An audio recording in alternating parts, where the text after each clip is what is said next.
Wait, is this just Gate? Part 4. A story by user PepperAntique.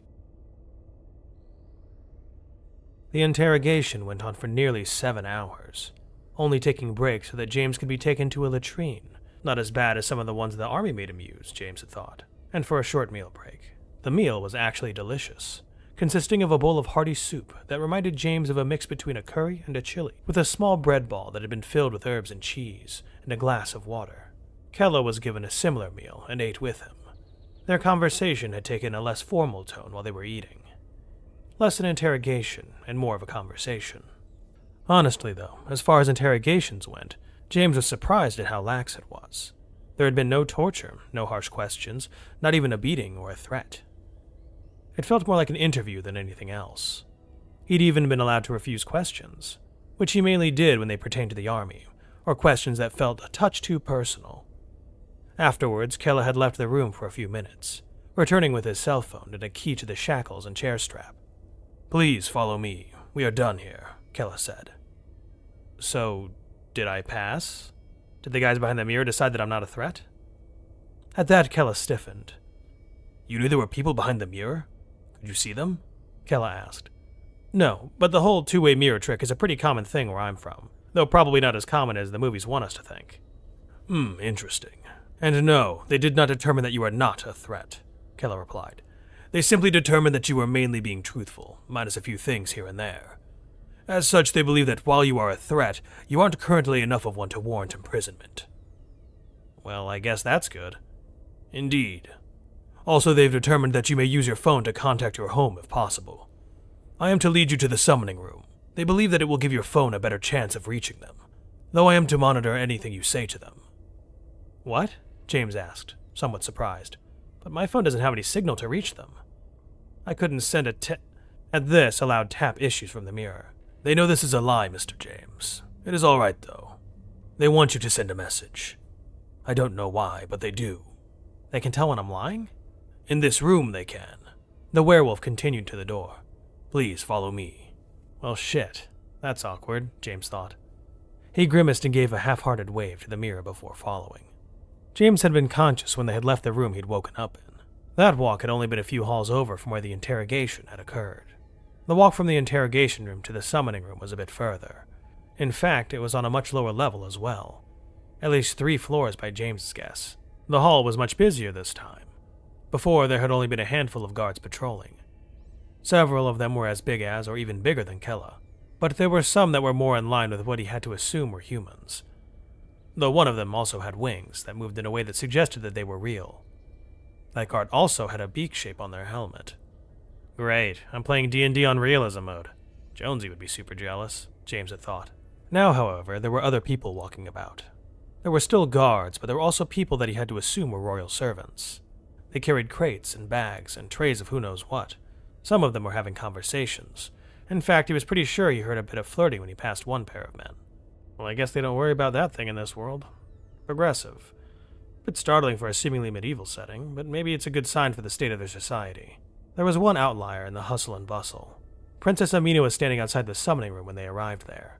She was glaring daggers at James as they approached. "I can't say I agree with this," she said to Kella, never breaking her glare. "We should not let him contact home." "I don't either," Kella replied coolly. "But your father insists. Also, the mages are curious as to whether or not it's even possible." "I still don't like it." "Relax, Your Highness," James interrupted. He made sure to throw some haughtiness on the title.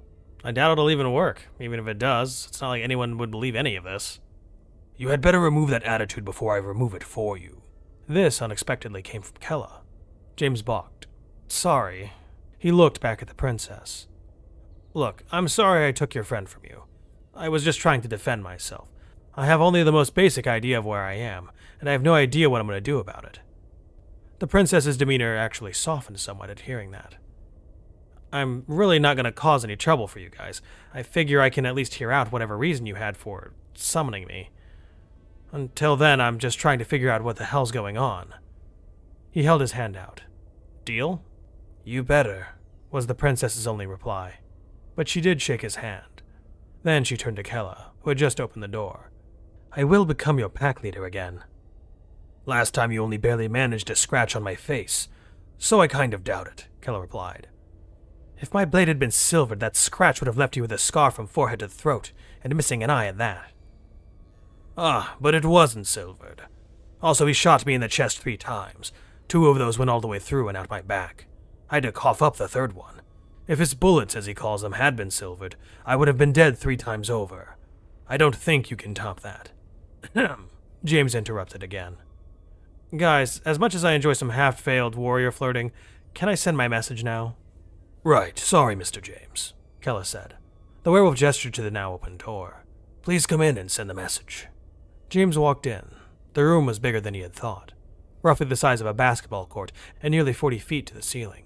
He was surprised to see the remains of the Striker 3 had been completely removed, despite the lack of any doors or openings large enough to do so, at least that he could see. Please, the summoning circle is over here, Keller said. But James didn't need to be told that. He knew where it was. There were still 2 bloodstains on the floor. Apparently, blood was as hard to remove in this world as it was in his, magic or not. He stood, looking at it for a moment. For a while, he had forgotten how violent his entrance to this world had been. You know, Keller, he said. The werewolf turned to regard him. I'm never going to forgive you for that. He nodded at the bloodstains. I don't know what happened to Batty. I know it wasn't good. Not if he lost his damn leg. But I do know what happened to Odie. As he turned to look at the werewolf standing across the circle, the warrior wolf didn't look away. I don't know how good your nose is. I don't know if he did have liver cancer again, or if he really had broken his back. I'm not a doctor. I couldn't make those determinations under any circumstance. He paused, tears forming in his eyes. But you could have at least given him a choice. He deserved at least that much. Mr. James, It's not Mr. James. It's just James, or Choi if you prefer, but drop the Mr. bit and get it right, he yelled. He didn't really know why. Keller jumped a little. James, I'm sorry. You are right.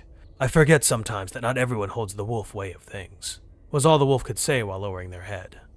I will not ever forgive you for this. None of you, he said. That is as you wish, I understand. He stared at the bloodstains a moment longer and wiped his eyes. Then he stepped forward and took a knee between the 2 stains. He reached out with both hands and touched them lightly. Patty, I hope you're okay, bud. And if you are, then I hope you're not telling him I'm AWOL. He looked over to the larger stain.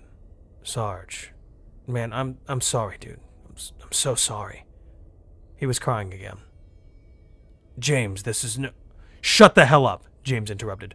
Just shut up for a minute. Keller did.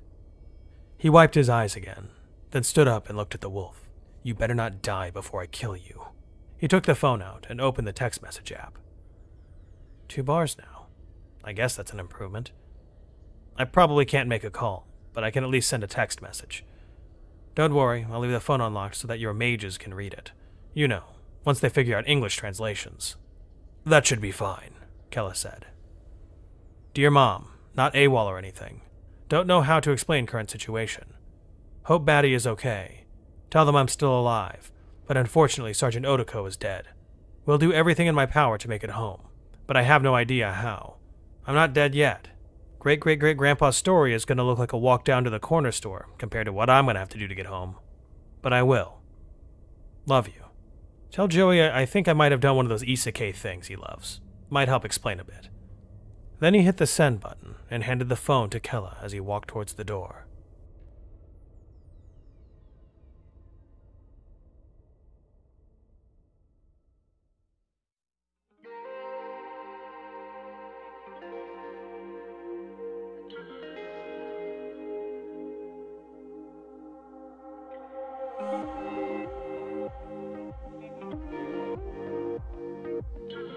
If you're new here, welcome aboard.